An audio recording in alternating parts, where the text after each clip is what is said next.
સ્વામિનારાયણ મિત્રો, હવે આપણે પહેલા લેક્ચરની અંદર પહેલા પ્રશ્નનો અભ્યાસ કર્યો તો જે અધૂરો પ્રશ્ન હતો. પ્રશ્ન નંબર 1, ભારતમાં વસ્તીનું સ્વરૂપ સમજાવો.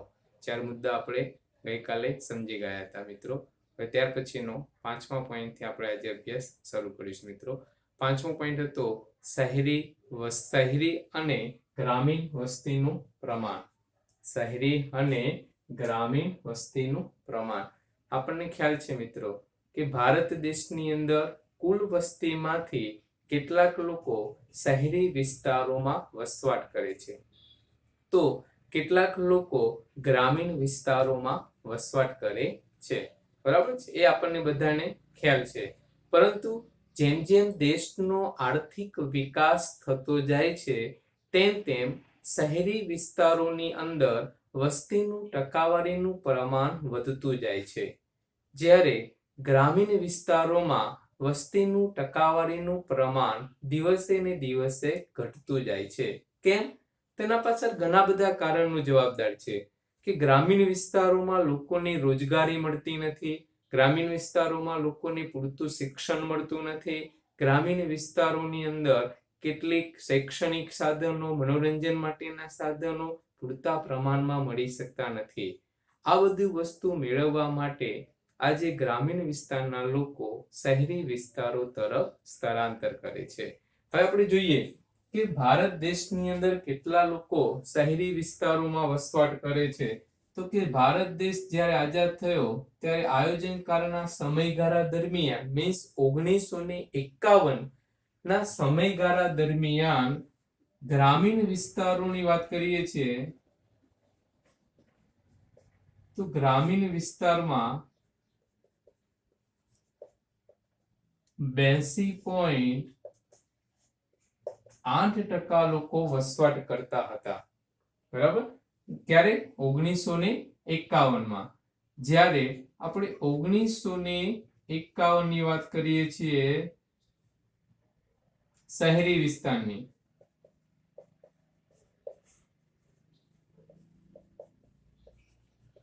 તો શહેરી વિસ્તારમાં 17.2% લોકો વસવાટ કરે છે. એનો મતલબ એવો થયો કે જ્યારે ભારત દેશ આઝાદ થયો તો તે સમયગાળા દરમિયાન ભારત એક ખેતી પ્રધાન દેશ હતો.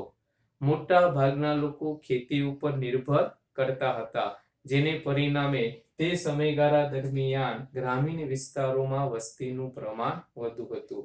હવે ત્યાર પછી એટલે કે દેશનો જેમ જેમ આર્થિક વિકાસ થતો ગયો તો આ વસ્તીનું ટકાવારીના પ્રમાણમાં ફેરફાર થતો જોવા મળે છે. 2011 ની વાત કરીએ છીએ તો 2011 ની અંદર ગ્રામીણ વિસ્તારોની અંદર આપણે વસવાટનું પ્રમાણ ઘટ્યું અને 68% જેટલું થયું. બરાબર છે?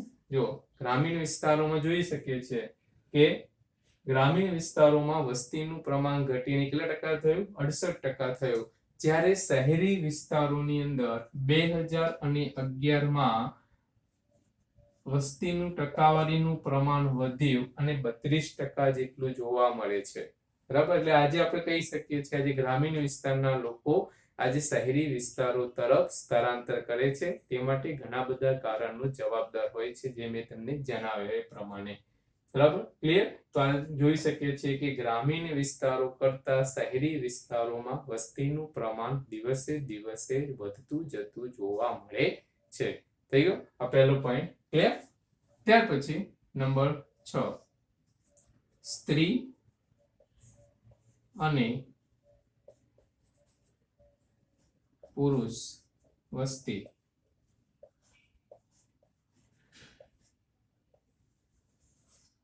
બરાબર? છઠ્ઠો પોઈન્ટ છે કે સ્ત્રી અને પુરુષ વસ્તી. ભારત દેશની કુલ વસ્તીમાંથી સ્ત્રી અને પુરુષની વસ્તી કેટલી છે તે પણ આપણે સ્ત્રી અને પુરુષના પ્રમાણ દ્વારા જાણી શકાય છે.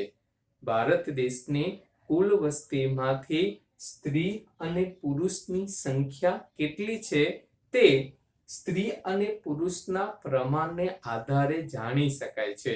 બરાબર છે. ભારત દેશની અંદર એટલે કે આયોજનકાળના સમયગાળા દરમિયાન સ્ત્રીઓ અને પુરુષોની સંખ્યા કેટલી હતી? આપણે જો 1951 ની વાત કરીએ છીએ, આયોજનકાળના સમયગાળા દરમિયાન પુરુષોની સંખ્યા 18.55 કરોડ જેટલી હતી. બરાબર છે. જ્યારે 2011 માં વધીને કેટલી થઈ છે? 62.32 કરોડ જેટલી થઈ છે. અહીંયા વધી. 1951 માં પુરુષોની સંખ્યા કેટલી હતી? 18.55 કરોડ જેટલી હતી. જ્યારે 2011 માં પુરુષોની સંખ્યા વધીને 62.32 કરોડ જેટલી થઈ છે. હવે સ્ત્રીઓની વાત કરીએ છીએ કે 1951 માં સ્ત્રીઓની સંખ્યા 17.56 કરોડ જેટલી હતી, જે 2011 માં વધીને 58.65 કરોડ જેટલી થાય છે. આપણને જોઈ સમજી શકાય છે. બંનેની સરખામણી કરો, પુરુષ અને સ્ત્રીઓની. આંકડાકીય માહિતીના આધારે કહી શકીએ છીએ કે ભારત દેશની અંદર આજે પુરુષોની સરખામણીમાં સ્ત્રીઓની સંખ્યામાં ખૂબ જ ઘટાડો જોવા મળે છે, જે એક પડકારજનક સમસ્યા છે ભારત દેશની અંદર, કે પુરુષોની સંખ્યા વધુ છે જ્યારે સ્ત્રીઓની સંખ્યા પ્રમાણમાં ખૂબ જ ઓછી જોવા મળે છે. થઈ ગયું મિત્રો, સ્ત્રી અને પુરુષ વસ્તી. ત્યાર પછી નંબર 7, ભારતમાં જાતિ પ્રમાણ.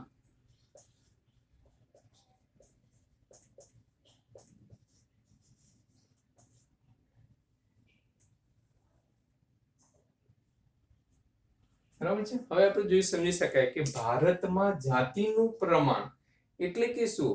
ભારતની દેશની કુલ વસ્તીમાંથી પ્રતિદિન 1000 પુરુષોએ સ્ત્રીઓની સંખ્યા કેટલી હોય છે તે સ્ત્રી પુરુષના પ્રમાણ અને જાતિના પ્રમાણને આધારે કહી શકાય છે. ભારત દેશની વાત કરીએ છીએ તે ત્યારે એટલે કે 1000 પુરુષોએ સ્ત્રીઓની સંખ્યા દિવસે અને દિવસે આજે ઘટતી જતી જોવા મળે છે. ભારત દેશની અંદર 2011 ની ગણતરી પ્રમાણે કહી શકાય છે કે એક કેરળ રાજ્યને બાદ કરતા બાકીના તમામ રાજ્યોની અંદર આજે દર 1000 પુરુષોએ સ્ત્રીઓની સંખ્યામાં ઘટાડો જોવા મળે છે. ભારતનું પ્રમાણ કેટલું છે? તો 2011 ની વાત કરીએ છીએ તો ભારત દેશની અંદર દર 1000 પુરુષોએ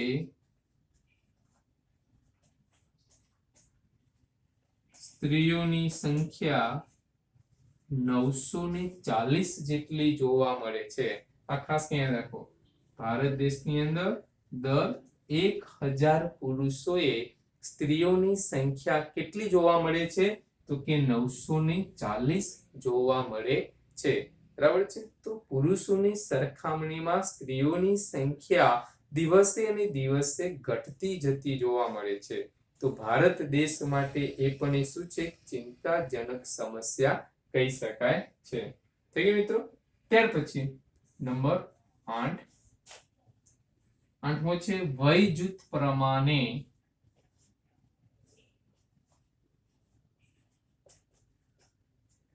વસ્તી.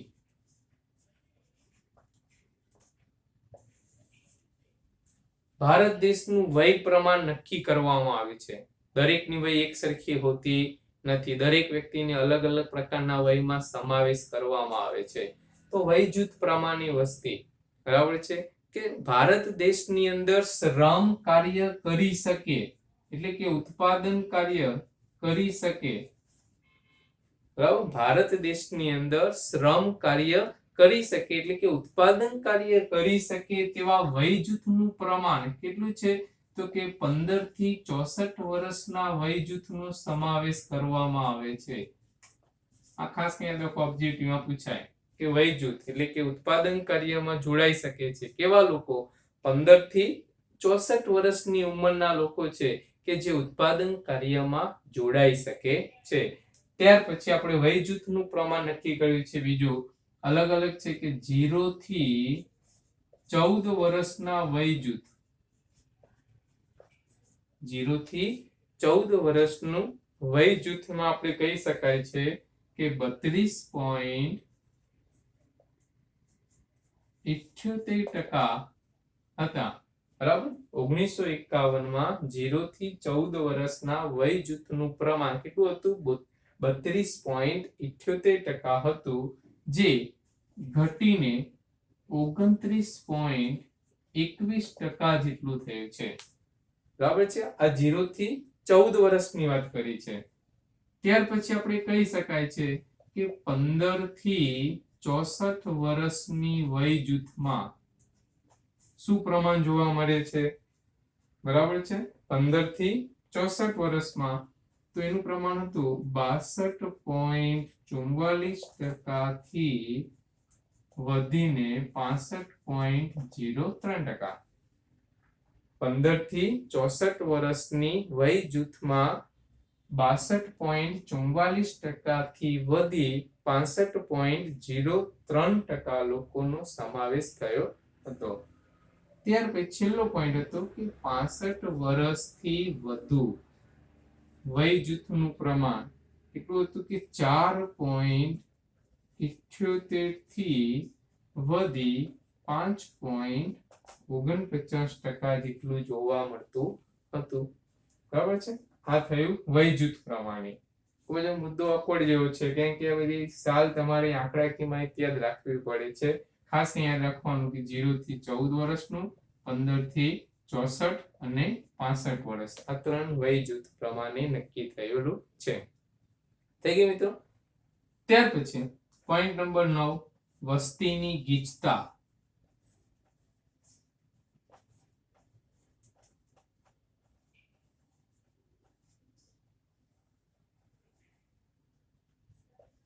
ભારત દેશની અંદર વસ્તીની ગીચતા ઉત્તરોત્તર વધારો થતો જોવા મળે છે. દિવસે ને દિવસે આપણે વસ્તીની ગીચતા કેવી થતી જાય છે વધતી જતી જોવા મળે છે. ભારત દેશની અંદર વસ્તીની ગીચતા ઉત્તરોત્તર વધારો થતો જોવા મળે છે. તો ભારત દેશની અંદર વસ્તીની ગીચતા પ્રતિ ચોરસ કિલોમીટરે કેટલી છે કે 382 વ્યક્તિઓની છે.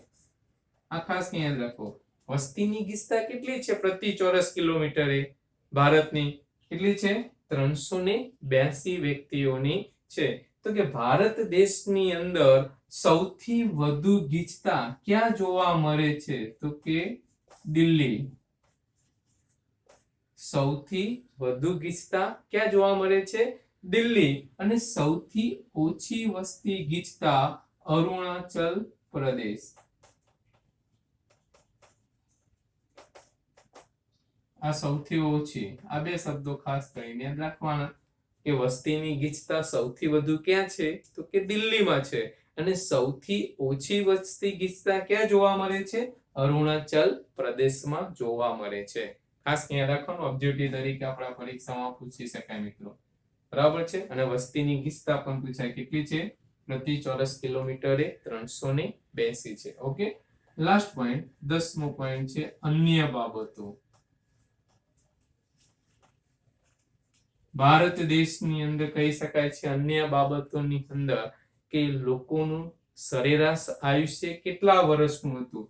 આયોજન કાળના સમયગાળા દરમિયાનની વાત કરીએ છીએ મિત્રો 1951 માં સરેરાશ આયુષ્ય 32 વર્ષનું હતું જે 2011 માં વધીને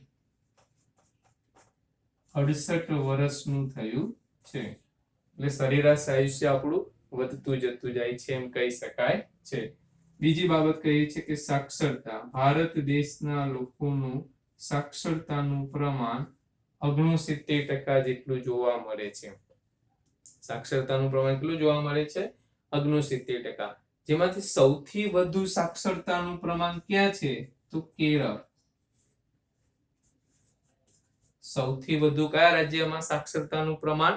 કેરળમાં છે. અને સૌથી ઓછું સાક્ષરતાનું પ્રમાણ? બિહાર. બરાબર, થઈ ગયું ક્લિયર?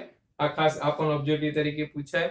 ભારત દેશના લોકોનું આયુષ્ય, સરેરાશ આયુષ્ય 32 વર્ષનું હતું 1951માં, જ્યારે 2011માં સરેરાશ આયુષ્ય વધીને 68 વર્ષ જેટલું થાય છે. થઈ ગયું મિત્રો? ત્યાર પછી બીજો પોઈન્ટ છે સાક્ષરતા. તો ભારત દેશના લોકોનું સાક્ષરતાનું પ્રમાણ 69% જેટલું છે, જેમાં સૌથી વધુ કયા રાજ્યનું છે? કેરળ રાજ્યમાં સાક્ષરતાનું પ્રમાણ સૌથી વધુ છે, જ્યારે બિહારમાં સાક્ષરતાનું પ્રમાણ સૌથી ઓછું જોવા મળે છે. ઓકે મિત્રો, ક્લિયર થઈ ગયું? આ રીતે આપણા કુલ કેટલા પોઈન્ટ થયા? 10 પોઈન્ટ થયા. પરીક્ષાની અંદર 10 માંથી તમારે કોઈ પણ 5 પોઈન્ટો લખવાના છે. બોર્ડ ઉપર જે માહિતી લખેલી છે, જે ઓબ્જેક્ટિવ તરીકે પરીક્ષામાં પૂછી શકાય છે, એટલે ખાસ કરીને ધ્યાને રાખવાનું છે. 5 પોઈન્ટ કરો, સાથે ઓબ્જેક્ટિવ માટે જે પણ કે બોર્ડ ઉપર લખેલું છે એ પણ તમારે તૈયાર કરવાનું છે. ઓકે મિત્રો, ક્લિયર? જય સ્વામિનારાયણ.